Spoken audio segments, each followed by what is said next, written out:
Welcome to CSP 340, Chapter 7, Communication Disorders, Part 2. In the previous session, we asked the question, what is communication? And we talked about the different types of speech disorders. Today we're going to talk about language disorders. We start by talking about content, form, and use of language. Under content, we talk about semantics, which is what words mean. Under form, we talk about phonology, which are the sounds that go together to make a word, morphology, which is how a word changes with usage, and syntax, which is word order. And then under use, we'll talk about pragmatics, which is the social use of language. When we talk about semantics, we're talking about vocabulary, specifically what do words mean. Then we talk about figurative language. So an idiom is a commonly used phrase, like he let the cat out of the bag. Metaphors and similes compare unlike things. A metaphor does it indirectly. He has the grace of a cat. A simile does it directly. She smiled like the Cheshire Cat. Proverbs are wisdom statements from different cultures. Curiosity killed the cat. By the way, the reason I used cat examples was because I have two cats and they've been helping me with this presentation. Multiple meanings. One of the things that is common in English is that we have a lot of words that mean the same thing, different words that mean the same thing, and then we have words that mean many things. So the example that I gave you here was that movie was cool, it's cool outside, she was cool to me. So it's cool outside being literal. The movie was cool, meaning that it was a good movie. She was cool to me, meaning that she was unfriendly. You can see where English language learners would get confused by that. Then we have word categories and word relations. Your book gives a lot of different ones. I just gave you 3 so that you can find where this is in the book. So comparatives are going to be things like bigger, smaller. Spatial is going to be under, over. Temporal is going to be soon, later, after. Words that tell us about time is going to be temporal words. So next we're going to look at phonology, morphology, and syntax. And we're going to start with a nonsense poem. 'Twas brillig, and the slithy toves did gyre and gimble in the wabe. All warmsy were the borogoves, and the mome raths outgrabe. What did the toves do? Well, you can see they gyred and they gimbled. Where did they do it? In the wabe. The adjectives were brillig and mimsy and mome and slithy. The nouns were toves, wabe, borogoves, and raths. And the kind of raths there were mome raths. Do you understand the passage? Me neither. It's nonsense. You're not intended to understand it. But because you understand English, then you knew how to pronounce the words. You knew that this was gyre, but this was gimble, because GY makes the J sound, GI makes the G sound. Morphology, you were able to give me past tense of gyre and gimble, that they gyred and they gimbled. And you knew that because you knew in English to make past tense of a word ending in E, we just add a D. You were able to find the adjectives because they came before the nouns. Well, that's kind of weird. How did you know the nouns? Well, you knew the nouns because you knew that the word the came before it. That's English syntax. So even though this passage makes no sense whatsoever, you applied phonology, morphology, and syntax to the passage. Pragmatic skills. Pragmatic skills include eye contact, social greetings, conversation starters, when to take a turn, giving others a chance, maintain the topic, asking questions when confused, terminating conversations. So now we're going to look at how do we make language happen, facilitating language. And we've got 2 film clips here. 7-year-old David Herrera isn't able to communicate on his own with family and friends, but with the help of speech therapists at Covenant's Michigan campus, he is learning to use augmentative and alternative communication, commonly referred to as AAC. My name is sign language. It could be a simple communication board, an alphabet board where you spell out the letters that you want to say. So you're using anything other than speech to communicate with. With young children, sometimes traditional techniques aren't always the best method for learning to communicate. Sign language isn't always the option for patients who can't speak, and that could be their parents aren't able to learn sign language, or not everybody knows sign language, but everybody can understand these. Speech language pathologists Nicole Krett and Devin Ostrander work with David twice a week, but instead of sign language, the therapists are teaching him to be a symbolic communicator with the Dynavox Maestro tablet. They need to understand that if I push this button, I'm going to get what I'm asking for. So if I push the button of water on the communication device, I'm going to get a drink of water. If they don't understand that cause and effect relationship, they won't be successful with the device. By touching the screen, the patient can select from a pre-programmed set of keys that represent words, phrases, or entire sentences.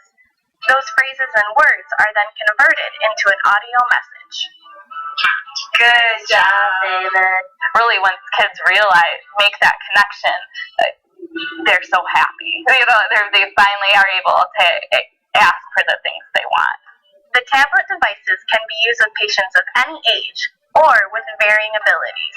When you're programming it right away, you can choose this is going to be a 5-year-old child, and they're this type of communicator, and it's a little bit easier to program because this whole device was made primarily for communication. Krett said the PM&R staff has used the devices to treat patients with ALS, stroke, autism, cerebral palsy, and genetic deficits. The goal is to train parents and patients how to use it once they get home. Once we teach the parents and even the patient how to program it, they need us less and less. So they'll need us a lot at first, and then it fades away.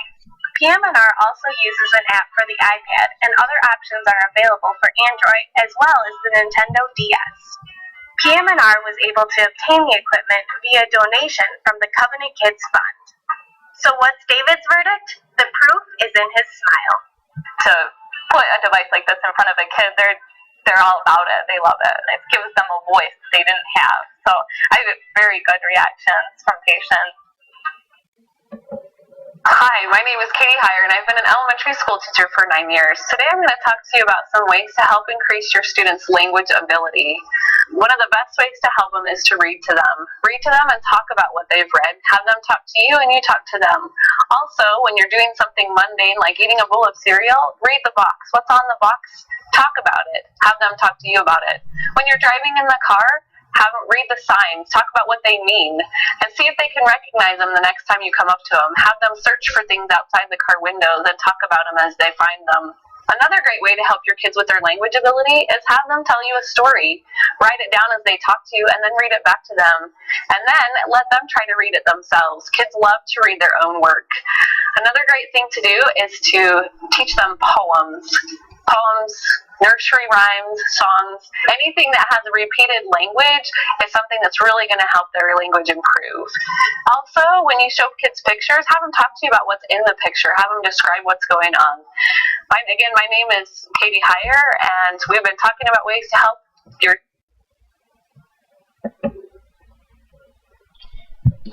So now we're going to look at English language learners and language diversity. What we're talking about here is children whose native language is not English. Carrie, how do you address the issues related to bilingualism and choice of language with families that have children that need EI services?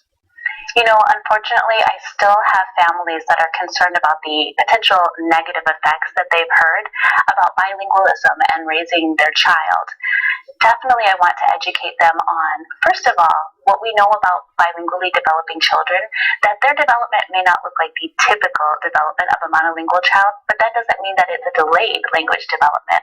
So I help them to look at certain milestones that they can see that their child is on track.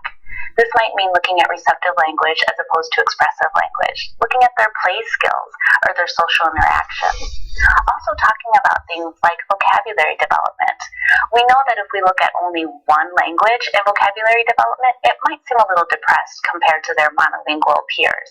But when we really look at their vocabulary development in both languages, or what we would call conceptual vocabulary, we might see that it's right on track or even ahead of some of their monolingual peers. Other things I would ask for them to look at is to think about what they are receiving and then what they are able to offer us. So their input is going to equal their output.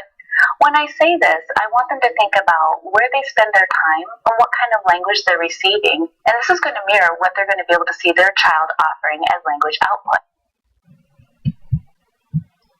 Here's a teacher. Teachers always ask you to make connections to yourself or to another book that you read. Who can tell me what's in here? Kate, what did you mean by charms? They're shaped to like remind you, or like souvenirs from like right. So there's like a hat here and a key here. I'll give you an example of how I'm going to make a personal connection to the key here. One time I was living in an apartment building, and so I had to take the elevator down the apartment. I went down and I dropped this key in between that space. When you go onto an elevator and there's the hallway, there's a little space there. Well, it fell. And it fell. So when I saw the key on this, it reminds me of that time where I lost that key. Now I've made this other thing. This is the same idea. I would like you to practice making your instant connection. Audrey? The guitar reminds me of my mom because she used to play it. How about paintbrush? Sanine? I need a Mother's Day card for the painting and the paintbrush. Wonderful. Michael? Painting my sister, she was calling under. I dropped my paintbrush there. And finally, we're going to look at poverty and the effect on language.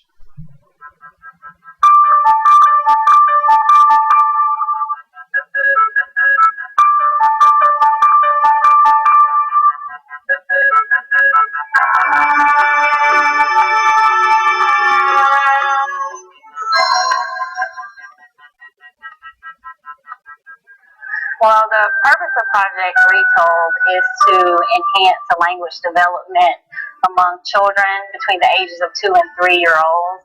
There's something very special about interacting with adults, with your mom, with your dad, having conversations where you're relating. That ends up being a really major component when it comes to learning language. What we do with Project Retold is we work with families, and we particularly work around the family schedules in order to increase conversational terms between adults in the home.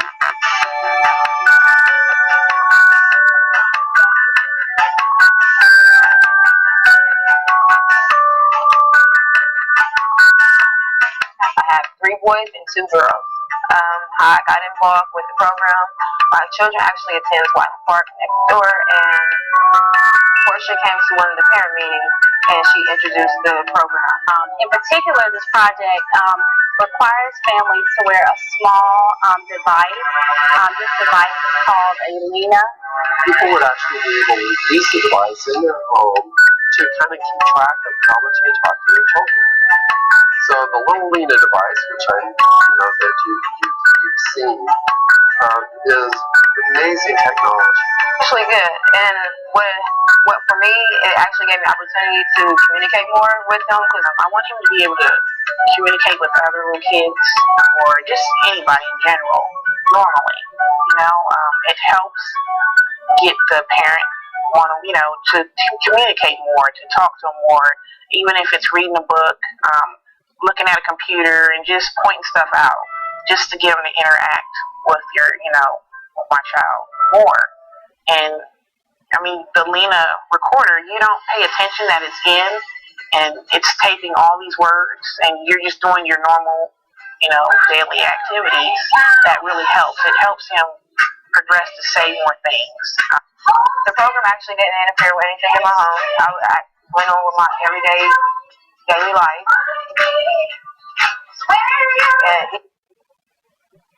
So that is chapter 7 in its entirety, and I will see you in chapter 8.